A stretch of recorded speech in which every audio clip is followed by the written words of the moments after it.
So what you do now is going to impact your life for the next months and for the next years. And the reason is because everybody is so distracted and so focused on one thing. Meanwhile, something else is happening. Now, what do I mean by this? You can imagine what I mean. Coronavirus, that's the thing that's on everybody's mind, but what people aren't paying attention to is the effects behind the scenes of that. Not only the economic effects, but the effects on our psychology, how we view the world, how we interact with each other, how we use technology. All of these things are going to have consequences for years to come, and the country will never be the same. The world will never be the same. So then the question becomes, what do you need to do to not only try to maintain yourself, but actually take advantage of the opportunities that there are and become stronger physically as opposed to weaker, become more clear mentally and stronger mentally as opposed to succumbing to fear and panic? What are the things that you need to do? Well, first of all, you need to understand how to take control of your mind and of your body. The doctor's not going to do that for you. Pills aren't going to do that for you. Yet, we've been fed this rhetoric our whole lives that convince us that the solutions to health are in the hands of the doctors.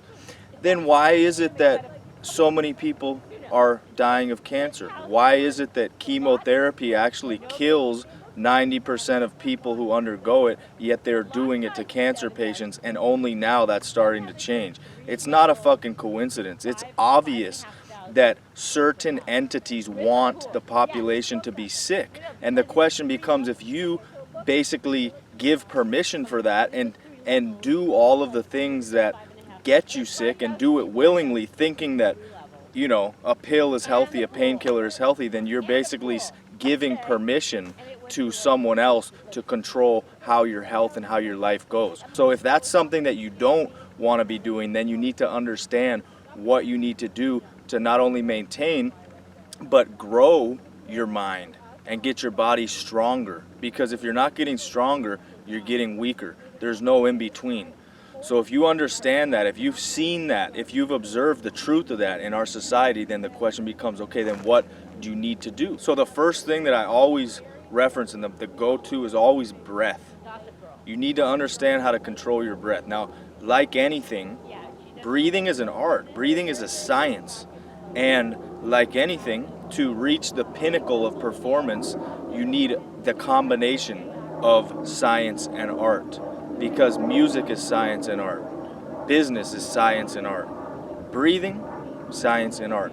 So the science of it is going to give you the technical facts and information and the science behind why breathing is what it is. This isn't just some Eastern medicine thing. No, breathing actually has physiological effects. So the first thing to do is to understand what those physiological effects are.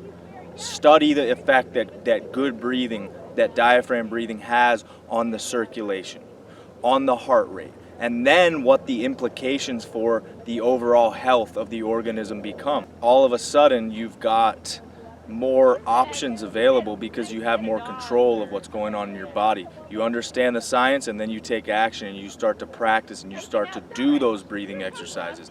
Now, the second part is the art. And practice is also very connected to art, because in the realm of science, it's very easy to get trapped and say, hey, I read about this, that's great. Well, reading about something doesn't mean shit. You could read 1,000 books and your life won't be any better for it.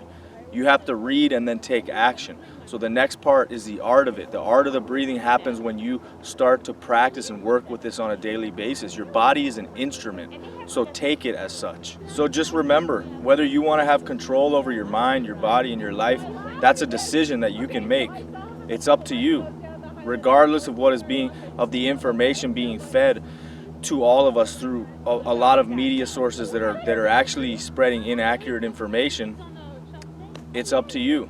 What choice do you want to make? Do you want to live in fear and panic and then have your body and your mind suffer as a result, and then you get sick because of the conditions you created in your mind?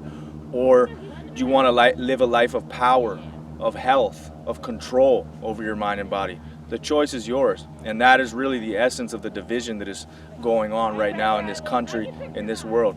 So stay safe, stay healthy, and I'll see you in the next video.